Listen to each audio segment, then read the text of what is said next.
안녕하세요. 저는 딸 셋 집안에서 욕심 없이 자란 막내딸입니다.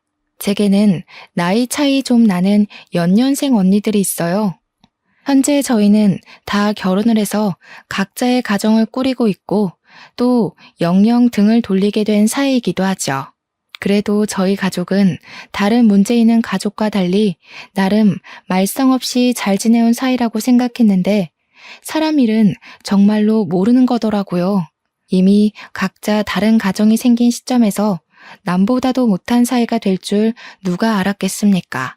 언니들 집안과 연락을 안 하고 지낸 지 좀 되긴 했는데 그동안은 이사한다고 정신없이 지냈고 지금에서야 마음의 여유를 겨우 찾았거든요.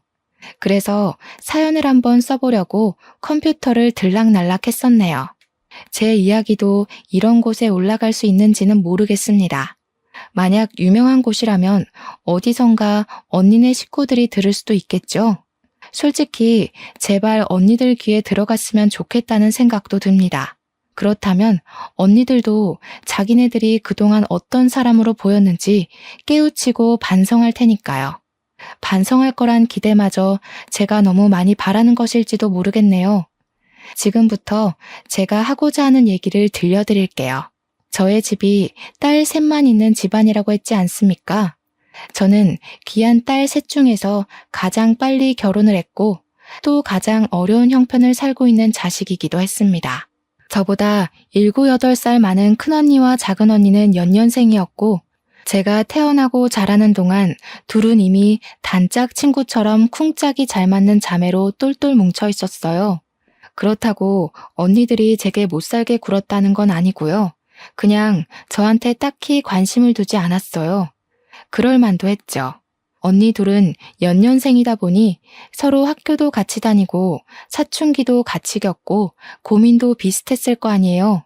언니들이 걸어갔던 길을 다시 반복하고 있는 저는 언니들에게 항상 관심 받기였습니다.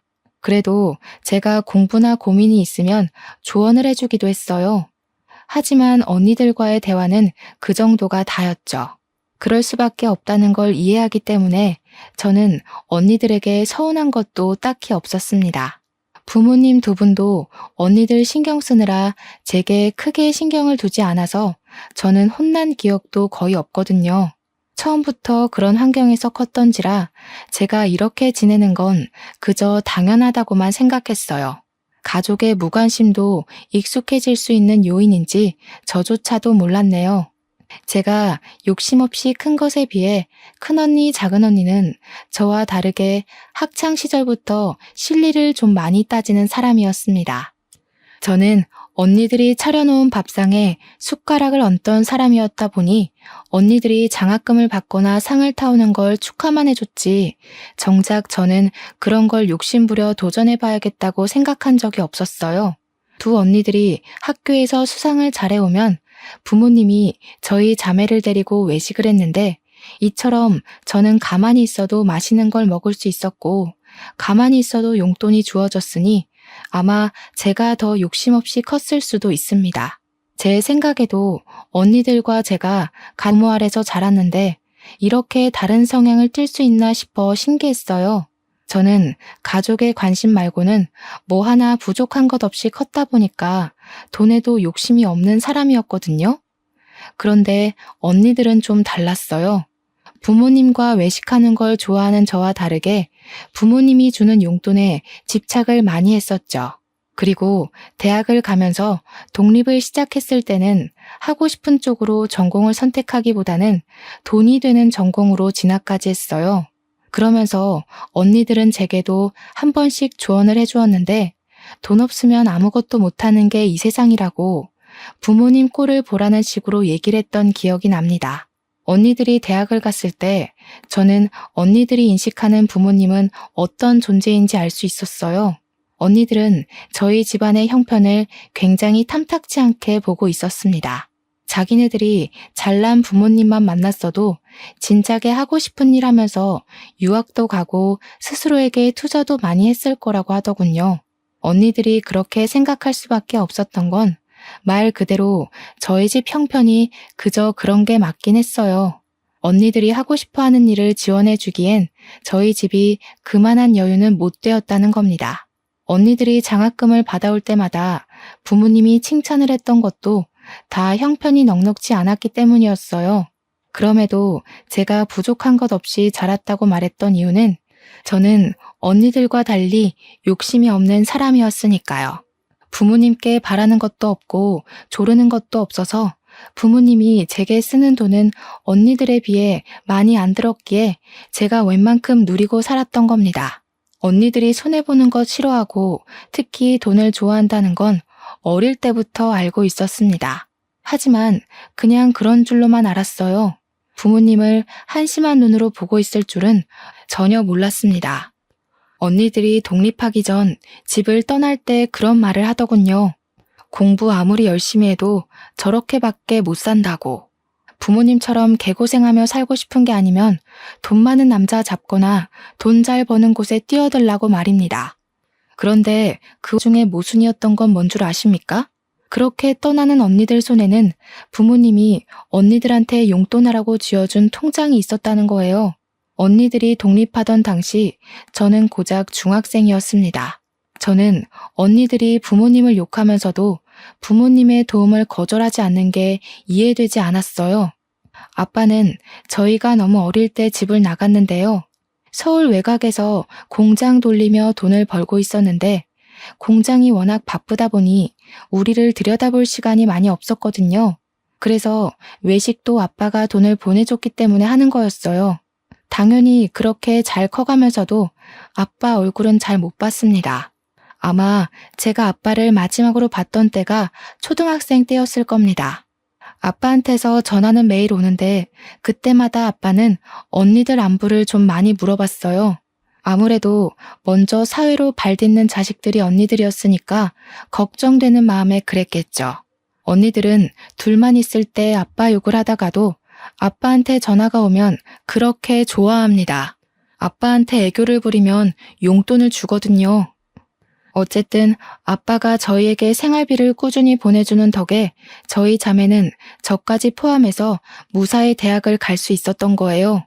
언니들이 지나치게 현실적이라서 괜히 문제를 일으킬 수 있다고 생각하실 수 있는데 사실은 그 반대였어요. 분란을 일으키는 사람은 늘 저였다는 겁니다. 언니들이 성적과 상금에 치열하게 도전할 때 저는 욕심이 너무 없어서 늘 친구들과 놀이터에서 놀았고 문방구에서 군것질을 했었거든요. 그럼에도 엄마는 제가 건강하게 자라주는 것만으로도 충분하다고 그리 간섭을 크게 하지 않았고 그래서 제가 언니들과 달리 마음 편하게 성장했던 것도 있습니다. 그런데 너무 마음이 해이했기 때문일까요? 사회가 얼마나 무서운지도 모르고 제가 덜컥 임신을 해버렸지 뭡니까? 네, 사고 친 거였어요. 대학 들어가고 남자친구가 생겼는데 그만 술 먹고 실수를 해버린 거죠. 당시만 해도 언니들도 아직 결혼 안 하고 빠르게 승진하면서 커리어를 쌓고 있던 때였거든요. 그런데 뭣도 아닌 제가 대학 졸업도 안 한 학생 신분으로 큰 사고를 친 거였어요. 그 때문에 처음으로 저희 집안에선 저 때문에 떠들썩했습니다. 제가 공부 안 하는 철부지였다고는 하지만 그렇게 막 부모님 등골 빼먹을 정도로 일탈을 한 적은 없었거든요. 그냥 위태롭게 줄타기를 하고 있었을 뿐인데 결국 제 길을 제대로 시작해보기도 전에 그 줄에서 떨어져 버린 셈이 된 거였어요. 그땐 아빠까지 집으로 와서 엄마랑 둘이 저를 많이 혼냈습니다. 제가 부모님께 진심으로 혼나본 것 또한 그날이 처음이었네요. 당시 제가 능력도 안 되는 마당이었지만 그래도 아이는 지우고 싶지 않았어요. 남편도 같이 키우길 원했기에 저희는 어쩔 수 없이 갑작스럽게 결혼식을 올려야만 했습니다. 그래도 한편으로 좋았던 건 아빠를 오랜만에 만날 수 있었다는 거예요. 제가 엄마도 좋아하지만 아빠를 무척 그리워했거든요. 아빠가 공식적으론 언니들만 챙기긴 했어도 뒤에서 저를 많이 보살펴줬어요. 용돈보다는 먹는 걸 좋아하는 제게 아빠가 개인적으로 문자를 남겨서 치킨 쿠폰을 보내줬는데 저는 그게 너무 좋았습니다. 사실 치킨 쿠폰을 좋아했다기보단 저를 신경 써주는 아빠의 관심이 좋았던 건데 아빠한텐 제가 치킨에 환장하는 딸로 비쳤을 수도 있겠네요. 아빠는 유리 공장을 운영하는 사람이에요. 일 때문에 제 결혼식 날까지 조금 지각을 했었거든요. 깔끔한 정장을 입었음에도 공장 열 때문에 피부가 많이 꾀지지한 상태로 왔더라고요. 다들 처음에는 우리 아빠인지 몰라봐서 아빠가 신부 대기실을 기웃거리자 불편한 시선으로 힐끔거렸어요. 뒤늦게 알아본 저희 자매가 나서서 아빠를 반겼더니 그제야 사람들도 아빠를 대접해줬습니다. 아빠는 공장이 성공적으로 돌아가는지 축의금을 정말 거하게 줬어요. 그것뿐만 아니라 그날까지도 저희에게 용돈을 따로 크게 챙겨줬죠. 말론 그동안 못 챙겨준 용돈 한꺼번에 몰아주는 거라며 빼지 말라고 받으라 하더라고요. 저는 아빠 손을 잡고 결혼할 수 있다는 것만이 기뻤는데 언니들은 무엇보다 용돈에 기뻤나 봅니다. 받자마자 뒤돌아서 금액이 똑같이 들었는지 확인하더라고요. 아빠는 그걸 지켜보면서 그저 언니들을 귀엽게만 봤어요. 저는 언니들이 부모님을 어떻게 생각하는지 중학교 때부터 알았기 때문에 언니들이 용돈에만 혈안이 되어 있는 모습이 그리 마음에 들진 않았습니다. 그렇다고 어떻게 잔소리를 덧붙이진 못했어요. 저보다 한참 언니들이잖아요. 저보다 세월을 먼저 앞서간 사람들이니 어련히 잘해먹고 잘 살겠지 생각했죠. 그렇게 사고를 쳐서 일찍 결혼을 하게 되었지만 저는 정말 잘 살았습니다. 남편 되는 사람도 일반 회사에서 성실하게 일하는 사원이었는데 봉급이 높은 건 아니었지만 그래도 저희 부부는 서로 아껴 쓰며 친정집에 합가하여 잘 지냈어요. 딸을 낳고 나서는 아무래도 둘이 살던 것과 달라서 형편이 좀 쪼들렸는데 그나마 친정엄마가 있었기 때문에 먹고 사는 게 문제될 만큼은 아니었습니다. 이렇게 사는 게 고되긴 해도 서럽지 않았던 건 고나리지라는 시부모가 없었기 때문인데요. 시부모님은 남편 어릴 때 일찍 돌아가셔서 남편은 친척집에서 컸다고 했습니다. 저보다 남편이 더 결혼을 하고 싶어 했는데 그 이유는 남편 말로는 결혼을 하면 친척집에서 완전히 독립할 수 있었고 그립던 가족이 돌아온 것 같다고 했어요. 아마 한량으로 살던 제 마음을 단단하게 붙잡아준 사람이 남편이 아닌가 싶어요. 부모님이랑 언니들도 저에게 이렇게까지 가정에 대한 책임감을 갖도록 만들어주진 못했는데 남편의 진심을 통해서 저는 아이와 남편에게 최선을 다하는 가족이 될 거라고 다짐했거든요. 그래서 남편만 벌이를 해오는 것이 마음 불편했어요. 아무래도 애를 키우려면 남편 혼자서 경제 부담하는 건 힘들 테니 저도 일을 하고 싶더라고요. 하지만 문제가 뭔지 다들 아시죠? 아이를 봐줄 사람이 필요하다는 거요. 친정엄마한테 감히 부탁하기 미안해서 며칠간 좋은 방법만을 고민하고 있던 차였어요. 아무래도 제 얼굴에서 티가 났나 보더라고요. 친정엄마가 제 고민을 알고 저더러 일 나가봐도 된다고 흔쾌히 제안해 주었습니다. 엄마가 딸 셋을 키운 사람이야. 손녀 하나 보는 거 힘들겠어? 초보 엄마인 너보다는 그래도 이 엄마가 경력자인데 잘 봐도 내가 잘 보지. 보미는 걱정 말고 박서방 고생하는데 같이 좀 도와줘. 엄마한테 너무 고마워서 저는 그 뒤로 엄마에게 꼬박 용돈을 챙겨줬습니다. 엄마는 아빠가 용돈 따로 준다며 한사코 거절을 했는데 아빠가 주는 돈은 엄마 용돈이기도 하지만 사실상 생활비거든요. 물론 이제 저희 자매가 다 커서 생활비가 넉넉하게 남긴 할 겁니다. 그래도 엄마가 자식 덕 보는 기분을 느끼게 해주고 싶었어요. 언니들은 부모님 결혼 기념일이나 생신, 명절 등등 기념일이 아니면 딱히 용돈을 주진 않았거든요. 아빠는 제 결혼식 이후 또다시 잘 보지 못하고 있었는데 언니 둘이 차례대로 시집을 갈 때쯤 아빠를 또 볼 수 있었습니다. 그때마다 아빠는 저희 자매에게 해줄 것이 없다고 미안하다고 용돈을 더 많이 챙겨줬고 조만간 친정에 모여서 식구끼리 밥 한 끼 거하게 하자고만 남긴 뒤 또 금세 떠나버렸어요. 항상 그랬던 일이니까 저희는 아빠를 수년에 몇 번 보는 걸로 쉽게 만족했습니다. 언니들은 제게 조언했던 것처럼 정말 돈 많은 남자들한테 시집을 잘 갔어요. 형부들이 전부 사업으로 성공한 사람들이라서 친정 부모님의 도움 없이 잘만 살았습니다. 그 때문에 저는 어릴 때부터 나만 지금까지 가장 복병인 자식인 줄 알았어요. 언니들이 욕심이 과하다고 하더라도 저렇게 부모님 속 안 썩이고 잘만 사는데 저만 엉터리로 살아왔다고 생각이 들었어요. 부모님한테 죄송해서 결혼하고 난 뒤 더 효도하고자 신경을 많이 썼습니다.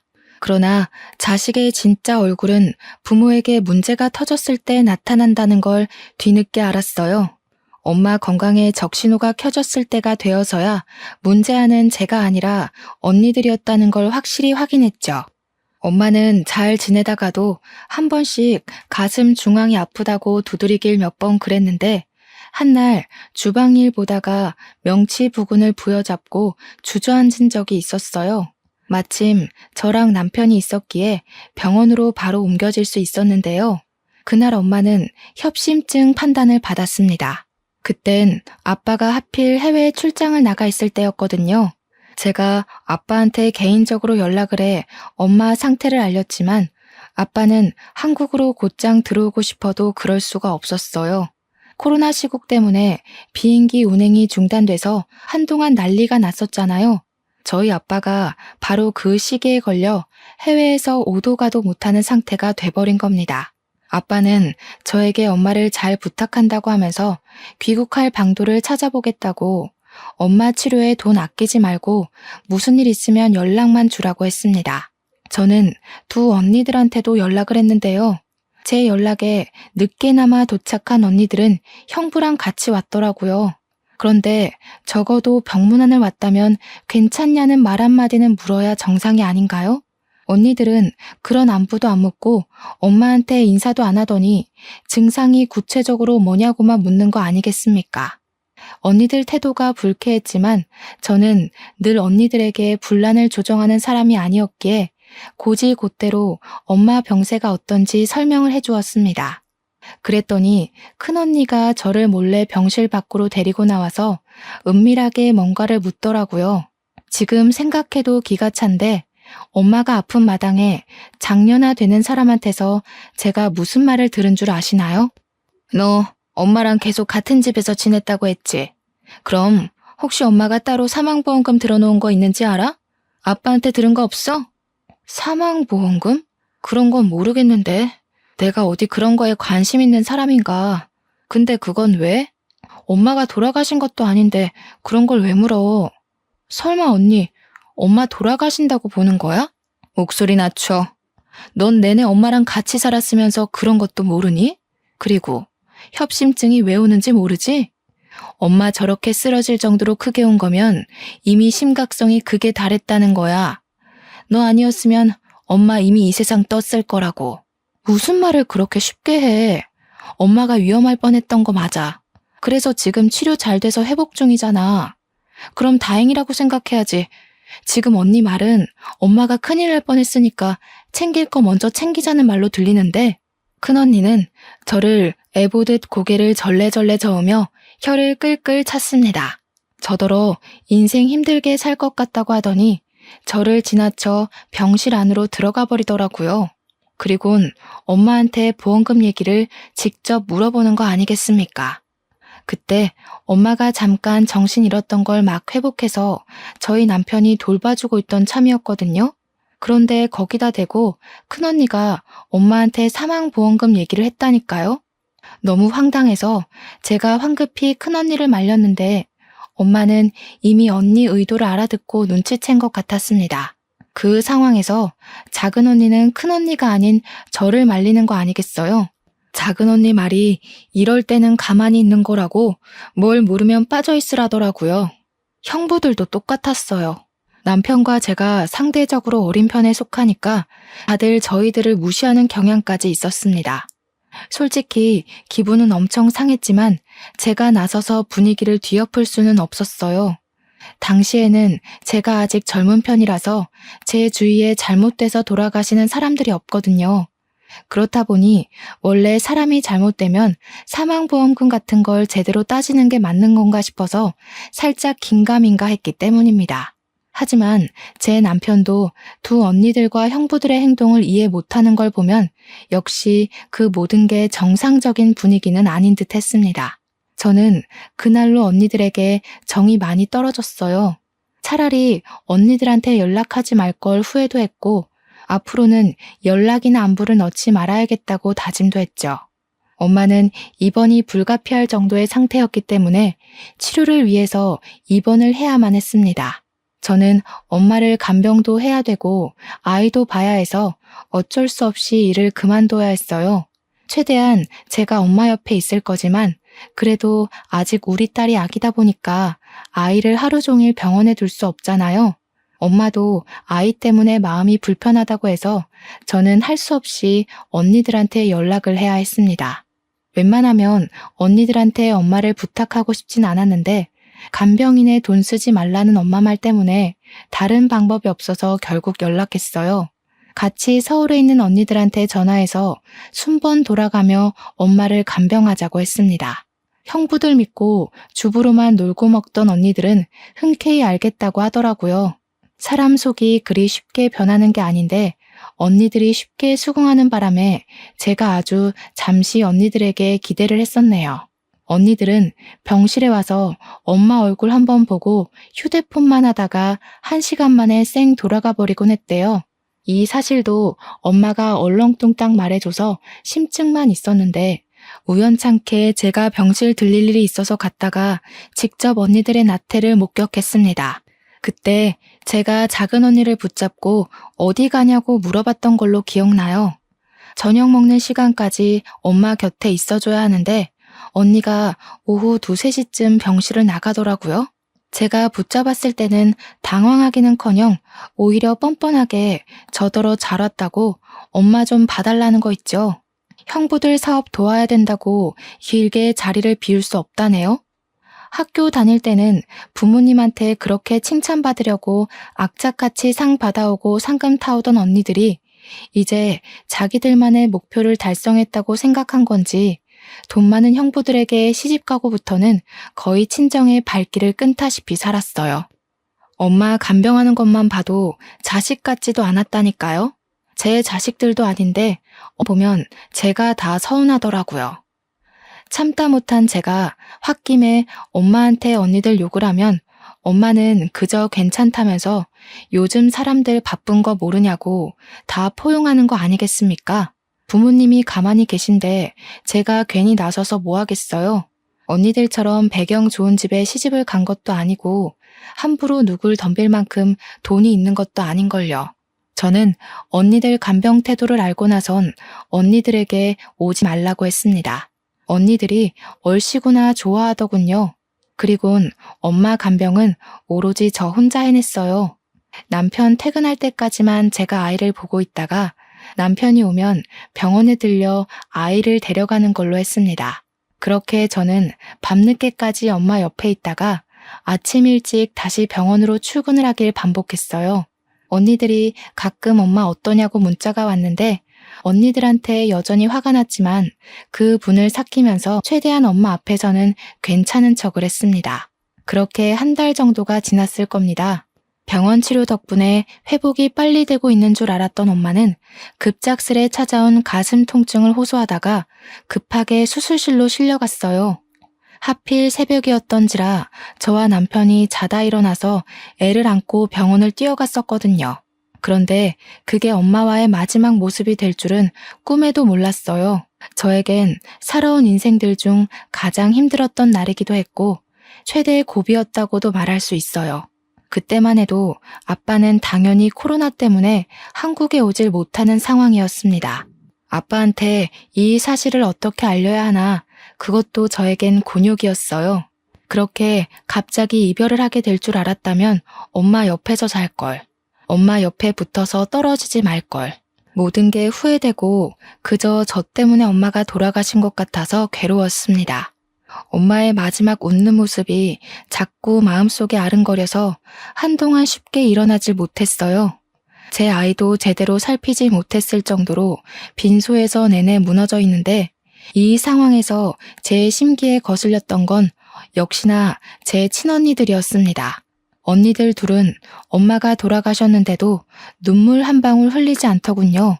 제가 전화를 할 정신이 없어서 남편이 언니들한테 연락을 했었는데 남편 말로는 언니들이 놀라는 기색은 있었지만 금세 그럴 것 같았다는 반응이었대요.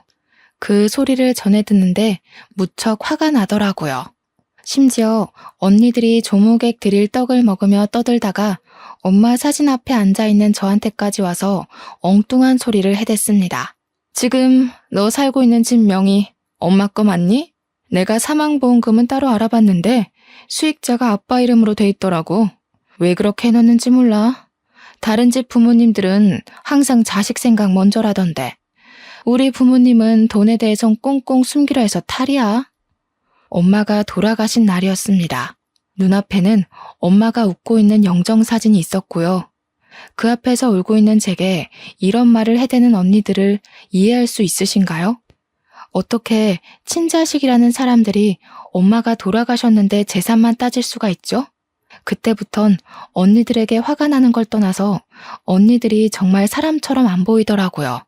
그날은 매번 가정 불화를 피했던 제가 난생 처음으로 언니들한테 대든 날이기도 했습니다. 지금 모르는 사람이 돌아가셨어?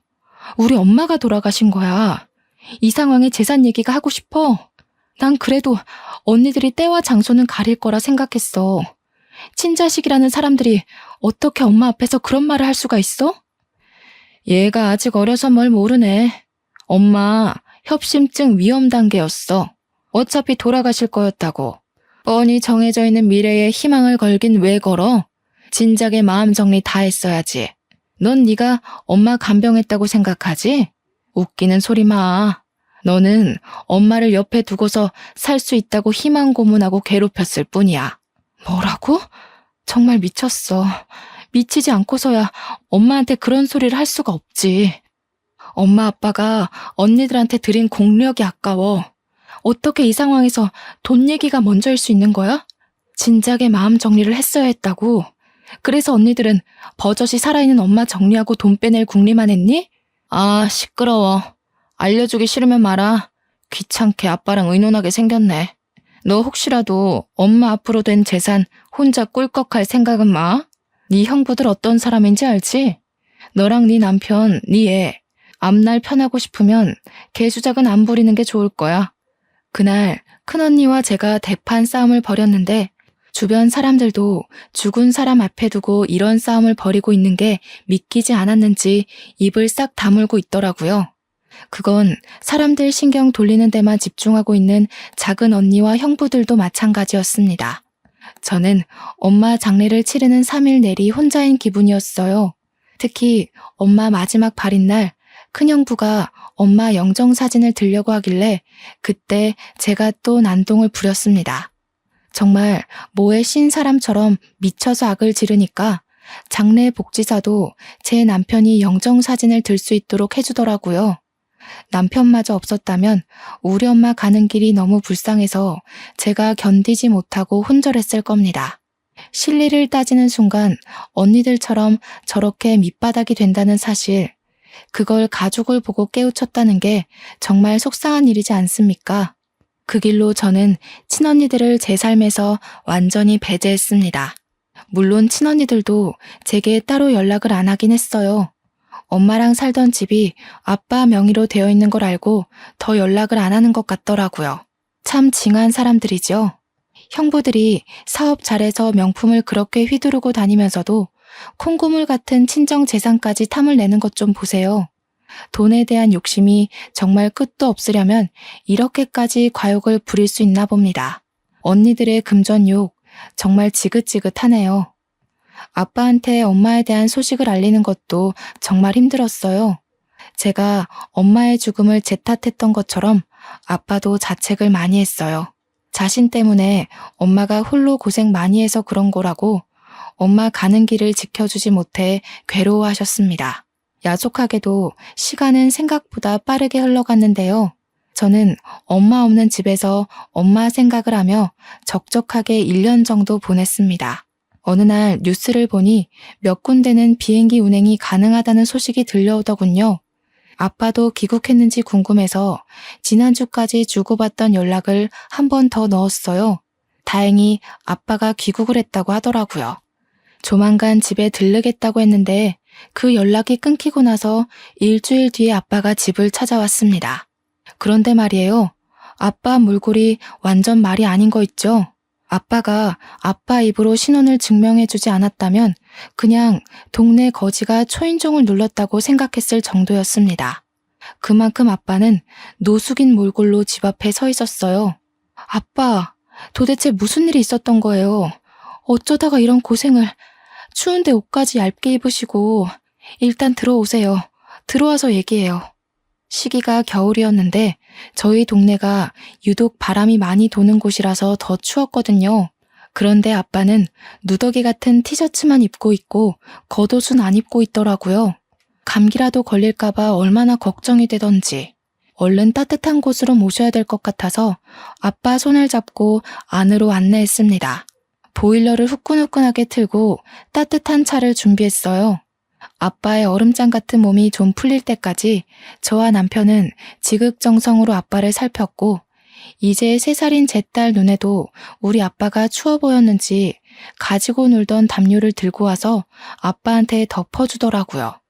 아빠는 제 딸이 걸음마도 못할 때 2번 정도 보고는 오랜만에 보는 거였어요. 아빠가 제 딸한테서 눈을 못 떼는 거 있죠? 예봄이가 참 많이 컸구나. 어쩜 너 어릴 때랑 이렇게 똑 닮았니? 네 엄마가 예봄이를 많이 안아줬다지? 아이고, 이 할아비도 우리 손녀 좀 안아봐도 될까? 제 딸의 할아버지 되는 입장으로서 손녀를 안아보는 건 당연하다고 보는데 아빠는 마치 허락 없이는 제 딸에게 손을 못 댈 것처럼 조심하더라고요. 제가 당연히 된다고 무슨 그런 말을 하냐고 했더니 아빠가 너털하게 웃으면서 제 딸을 안아보았어요.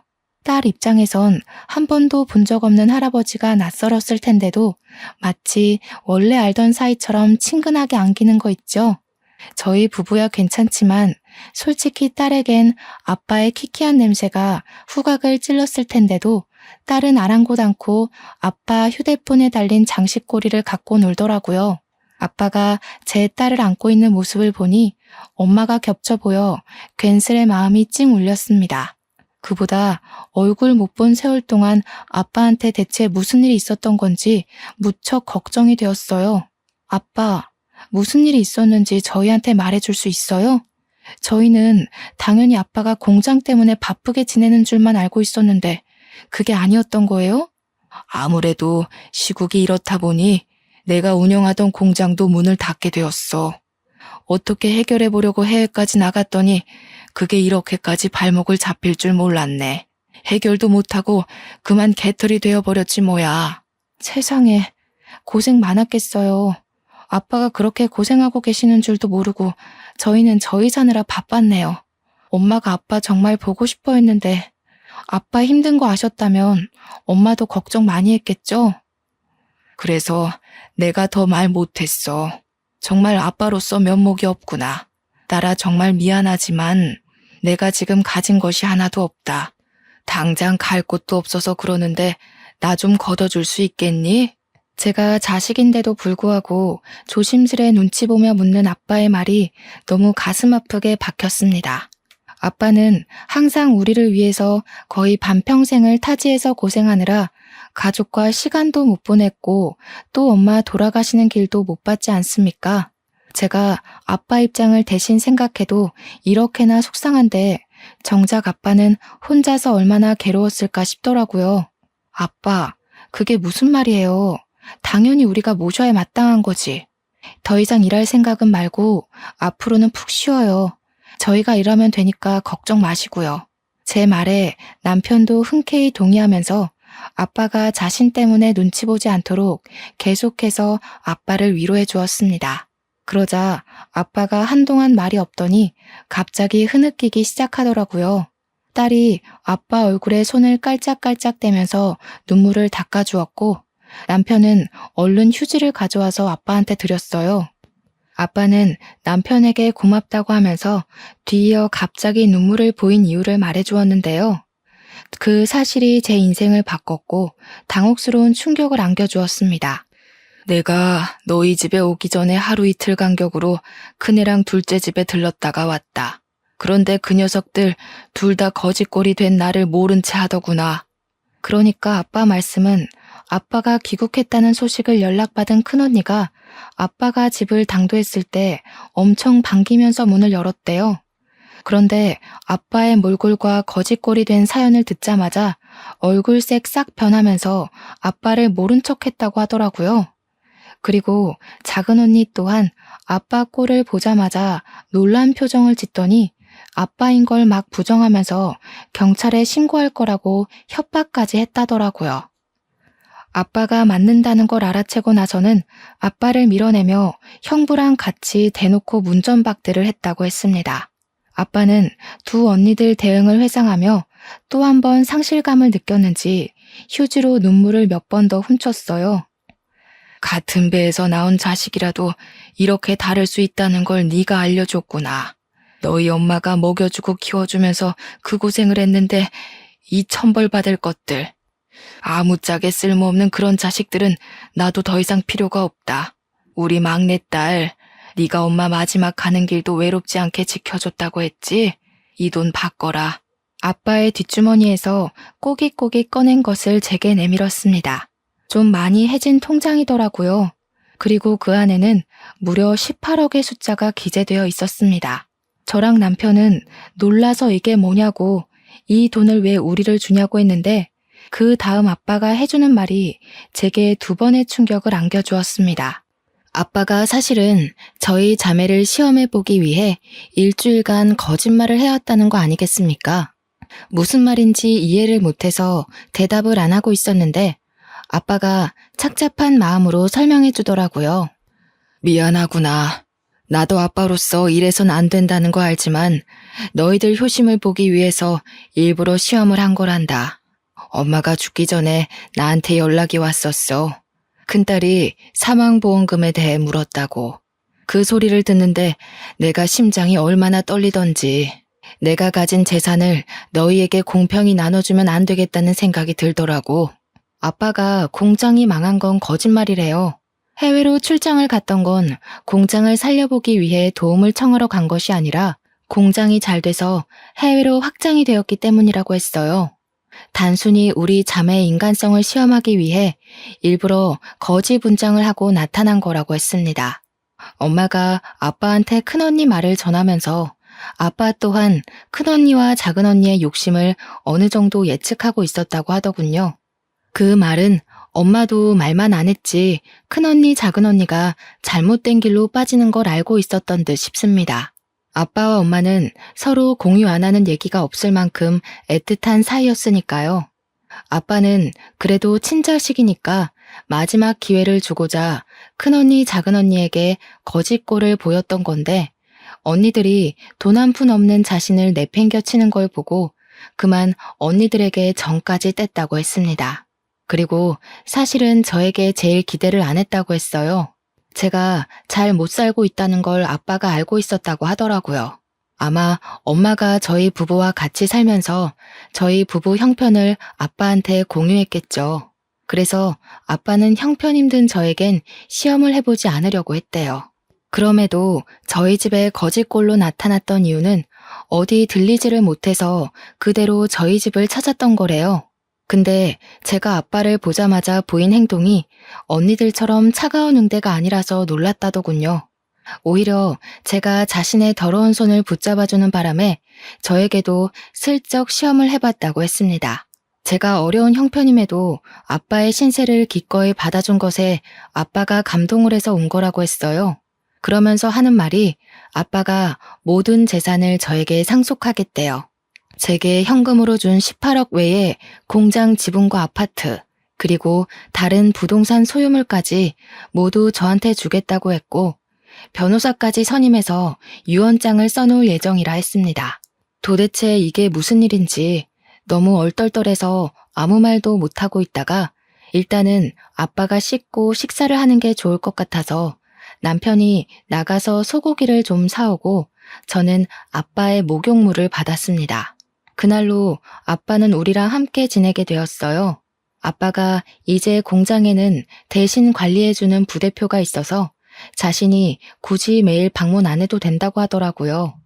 그래서 아빠는 주말에만 공장에 가보고 평일에는 우리 딸 어린이집 등 하원을 직접 맡아주시고 딸이랑 놀이터 데이트하면서 그동안 못 즐긴 여가 시간을 보냈어요. 저희는 이사를 가지도 않았습니다. 굳이 필요성을 못 느꼈어요. 아빠까지 내 식구 살기에 그 아파트가 좁은 게 아니었거든요. 웬만하면 엄마의 흔적이 묻어있는 이 집을 떠나고 싶지 않았어요. 그런데 어쩔 수 없이 저희를 뜨게 만든 일이 생기고 말았지 뭡니까. 아빠가 거지 분장을 했었단 사실과 재산 상속 사실을 뒤늦게 알게 된 큰언니와 작은언니가 저희 집을 찾아온 거 아니겠습니까? 형부들까지 다 들이닥쳐선 손녀랑 놀고 있는 아빠 앞으로 조르륵 무릎을 꿇더라고요. 아빠, 정말 너무하셨어요. 어떻게 저희랑 상의 한번 안 하고 막내한테 전부 재산을 상속할 수가 있어요? 아빠가 상처받았다는 거 이해해요. 그래서 잘못했다고 비는 거니까 제발 상속 문제는 다시 의논해요. 네? 뭐가 잘못됐는지도 모르고 또 돈 문제로 유난이구나. 집안의 장녀가 이 모양이니 내가 어디 쪽팔려서 딸 셋이라고 자랑을 할 수가 있나. 너희한테 부모는 돈 없으면 내쫓고 돈 많으면 대접해주는 그런 존재냐? 난 더 이상 날 돈으로 보는 자식들 필요 없다. 이미 내 마음속에서 다 지워버렸어. 썩 나가. 듣자 하니 형부들도 그리 떵떵거리던 사업이 휘청 기울었나 보더라고요. 아빠가 화내실만 하지 않습니까? 큰언니랑 작은언니가 호소하면서 잘못했다고 빌긴 하는데 어째 호소하면 할수록 더 밉상인지 모르겠어요. 뒤에서 듣는 제가 다 기가 막히더라니까요. 형부들도 사업 자금이랑 빚 때문에 아빠 재산에 목숨 매며 도와달라고 고개를 쳐받고 있는데 그걸 보면서 언니들이 참 자기네들이랑 똑같이 돈에 미친 남자를 만났구나 싶었어요. 결국 아빠는 언니들 꼴 보기 싫다면서 상 좀 그만하고 방으로 쌩 들어가 버렸습니다. 언니들이랑 형부들은 한참 아빠 방 앞에서 얼쩡거리다가 이젠 저한테까지 아빠 좀 설득해달라고 부탁하고서 나갔어요. 그리고 저희는 아빠의 권유로 결국 큰언니, 작은언니네가 모를 곳으로 이사를 가게 되었습니다. 엄마와 추억이 깃든 곳을 두고 온 것이 마음에 걸렸지만 아빠가 엄마를 직접 보러 자주 가자고 해줘서 그 집을 놓아줄 수 있었네요. 이사 간 곳은 아빠가 다니는 공장과 가까웠는데 그곳이 사실 남편 직장과는 거리가 좀 멀거든요. 그런데도 남편은 한마디 불평 안 하고 아빠가 선택한 집으로 이사를 했는데요. 아빠가 그쪽으로 이사 간 이유가 다 있더라고요. 자네, 나랑 같이 공장 일 해보지 않겠나? 내가 이제 슬슬 건강에 신경 써야 될 나이잖아. 우리 딸이랑 같이 공장 인계 받으면 좋을 것 같은데. 어떤가? 예? 제가 어떻게 그 큰일을... 전 그리 그릇이 큰 사람 아닙니다, 장인어른. 혹시라도 제가 했다가 공장 잘못되면 저 책임질 능력도 못 돼요. 처음엔 남편이 공장 규모에 놀라서 대표 인계를 마다했는데 아빠가 성실함만 갖추고 있다면 누구나 할 수 있는 일이라고. 아빠가 본 사람들 중 제 남편이 제일 성실하다면서 용기를 주어서 그 제안을 받게 되었습니다. 남편은 아빠한테 너무 감사하다고 눈물을 흘렸어요. 현재 남편은 아빠와 같이 공장으로 출퇴근하면서 인수인계 받는 중입니다. 아빠는 정말 남편한테 공장 대표를 온전히 떠맡길 생각으로 정말 꼼꼼하게 가르치고 있어요. 남편이 힘든 내색 안 하고 잘 따라주는 게 얼마나 자랑스러운지 모릅니다. 저는 딸이 좀 더 크면 뒤이어 배워볼 생각이에요. 아마 이대로라면 자식이 2명, 3명 있더라도 무리 없이 키울 수 있을 여건이 될 것 같아요. 이게 다 저의 위대한 아빠 덕분이겠죠. 저희 자매 중 가장 가난했던 제가 한순간에 대박 부자가 된 셈이니 정말 남부럽지 않게 아이를 키워볼 생각입니다. 아빠도 손녀가 못하는 것 없이 다 누리며 크길 바라시더라고요. 그러면서 저보고도 과거에 형편 어려워서 못 해봤던 것들 다 해보라고 꼬박 용돈도 주시는 거 있죠. 모든 게 행복하고 좋은데 이런 자리에 엄마가 함께 있었다면 더 좋았겠다 싶어 아쉽지 뭐예요. 엄마도 하늘 위에서 저희처럼 마음 편히 즐기고 계실 거라 믿습니다. 그리고 언니들이랑 형부는 제가 몰라 그 동네 찾아가서 소식을 들었는데 아파트 살 능력이 못 돼서 어디로 이사를 간 것 같더라. 언니네 집 둘 다 우편함에는 밀린 관리비가 잔뜩 쌓여 있었어요. 그리고 작은 언니 우편함에는 상간녀 소송장까지 날라와 있었습니다.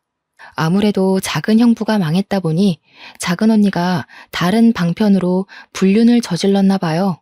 정말 끝도 없는 밑바닥이네요. 아빠 말대로 저희가 같은 엄마 배에서 나온 게 맞나 싶습니다. 그나마 가족이기 때문에 이만큼 관계를 끌고 왔던 거지. 남이었다면 애초에 얼굴조차 마주할 일 없었을 사람이에요. 앞으로라도 길 가다가 마주치는 일 없었으면 좋겠습니다. 제 이야기는 여기까지예요. 가족인데도 불구하고 참 답 없는 사람들이죠. 남도 아니고 가족이 이런 꼴이면 진짜 많이 힘든 것 같아요. 청취자분들 주위에는 이런 위험한 인물들이 없었으면 좋겠네요. 그만 인사드리겠습니다.